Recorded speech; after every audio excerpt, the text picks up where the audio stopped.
El régimen cubano, cambio o autodestrucción. ¿Cómo están amigos? Bienvenidos a Noticias Importantes. Comenzamos. Con el país en bancarrota, solo la represión mantiene a la cleptocracia en el poder. En los últimos meses, la imagen del régimen cubano se ha deteriorado.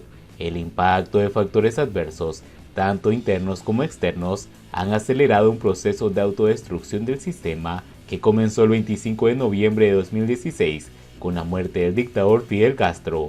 A pesar de su mutación en cleptocracia mafiosa, el régimen se acerca al umbral de su caída definitiva. Como reza el refrán, las revoluciones mueren con sus líderes. Los medios de prensa oficialistas tratan de controlar la narrativa, ocultan los hechos e imponen una visión distorsionada de la realidad.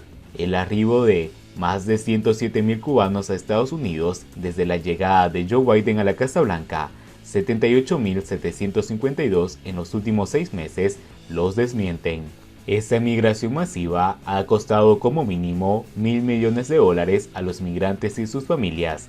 La mayoría ha tenido que vender sus casas y pertenencias para poder reunir el dinero, dejando todo atrás en busca de un mejor futuro, sin que importen los riesgos de perder la vida en su trayecto hacia la libertad.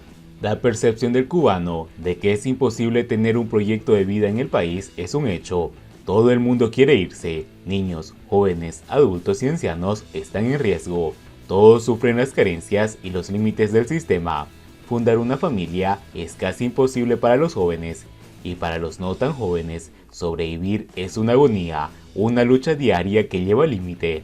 Encontrar comida que llevar a la mesa resulta una odisea.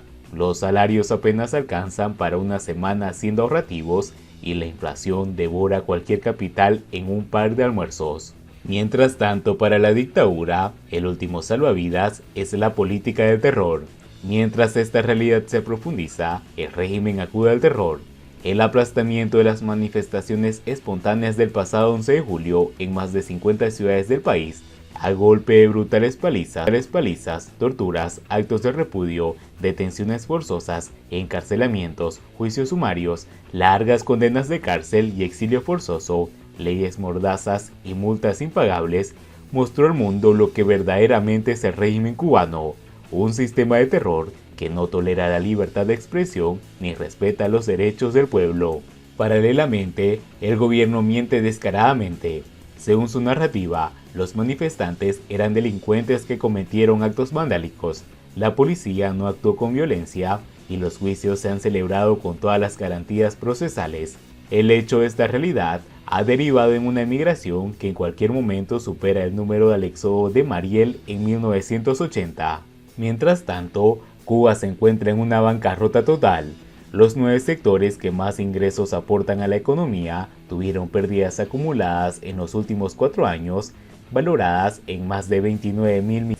El país no tiene recursos para pagar su deuda externa, por lo que nadie le dará una nueva línea de crédito al régimen.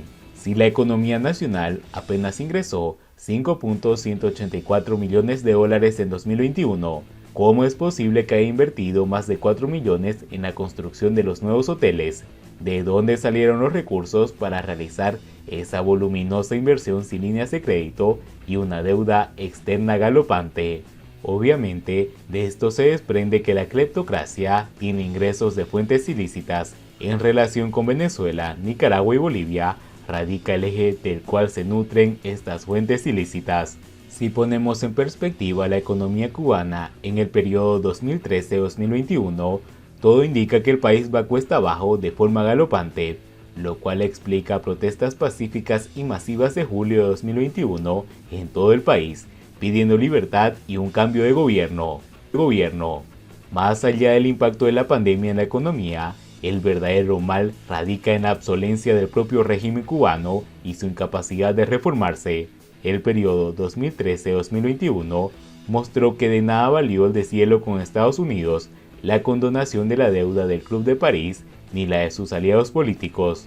Dicho periodo permitió comprender que la diversidad de la economía es ficticia y es inefectiva, que ésta es víctima del atraso tecnológico y de la estatización ineficiente. El régimen ha demostrado ser un parásito que solo subsiste por los subsidios de agentes externos, por el sistema de esclavitud que impone a sus ciudadanos y por la política del terror que se aplica. Para colmo de males, a la crisis actual se suma el regreso de los apagones y de la escasez de gasolina.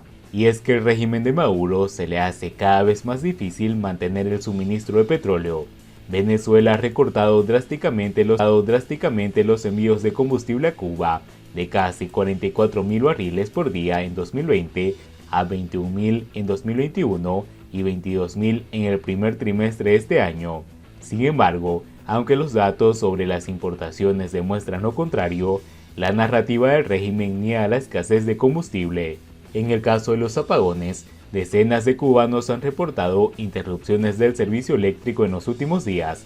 Se trata de una situación extensiva a la mayoría de las provincias de la isla, debido a la disminución del petróleo venezolano y a las roturas y obsolencias de las plantas generadoras que funcionan en el país.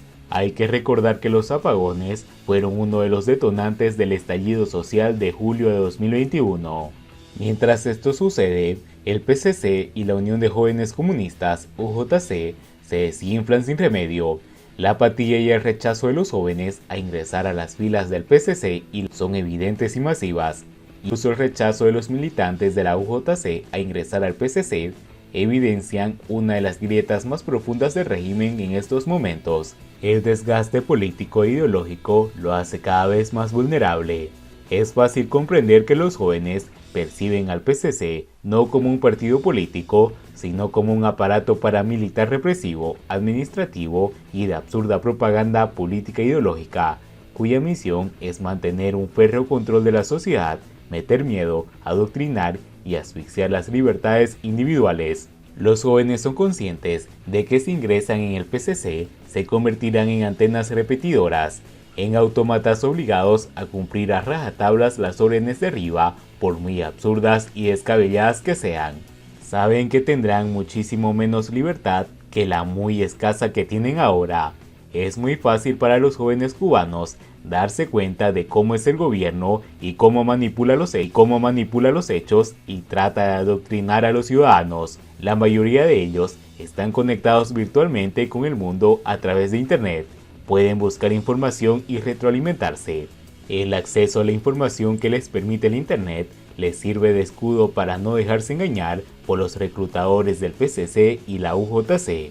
Los jóvenes cubanos hoy no sienten arraigo ni compromiso que los ate emocionalmente con las generaciones que han detentado el poder por más de 6 décadas y que son responsables del hambre, la escasez, la infelicidad, la miseria, la falta de oportunidades y de libertad que sienten los cubanos. En todo caso, entienden esa realidad y tratan de huir de ella. Es decir, conocen perfectamente que la cleptocracia que se ha apoderado de las riquezas del país es una pandilla de corruptos y vividores, abusadores, una mafia criminal sin escrúpulos que vive y se enriquece a costa de la explotación del pueblo. Saben que otra vida es posible sin necesidad de estar amarrado a una ideología que los secuestra y los somete a una esclavitud ideológica. Y así, el discurso oficialista ya no vende, no mueve multitudes.